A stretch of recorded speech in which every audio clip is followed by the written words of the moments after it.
कराड शहरामध्ये होत असलेल्या वाहतूक कोंडीमुळे व नुकत्याच या रिसेंटच्या कालावधीमध्ये झालेल्या शहरातील अपघाताच्या अनुषंगाने कराड नगर परिषदेने पोलीस प्रशासनाच्या मदतीने आजपासून अतिक्रमणांवरती कारवाईचं बडगा उगारलेला आहे। आजपासून ही कारवाई प्रत्यक्ष सुरू झालेली आहे।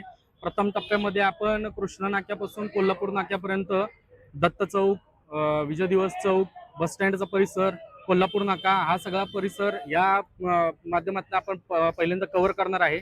त्यानंतर शहरातील इतर भागांमध्येही कारवाईचा बडगा उगारण्यात येणार आहे।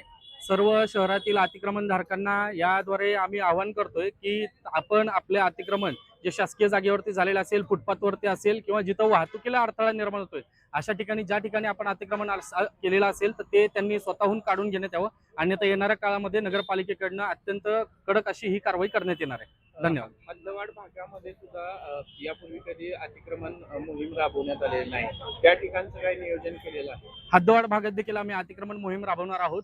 ज्या ठिकाणी नगरपालिकांच्या जागांवरती, रस्त्यांवरती, फुटपाथवरती अतिक्रमण झालेलं आहे त्या सगळ्या भागांमध्ये ही अतिक्रमणची कारवाई कडक स्वरूपामध्ये करण्यात येणार आहे। मधल्या काळामध्ये आपण दिवाळीच्या दरम्यान ही याच पद्धतीने बस स्टँडच्या परिसरामध्ये कारवाई केलेली होती।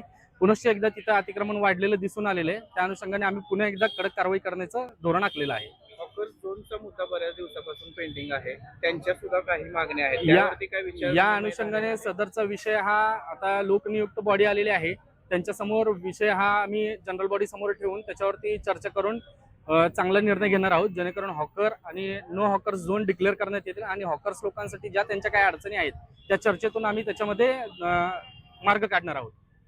धन्यवाद।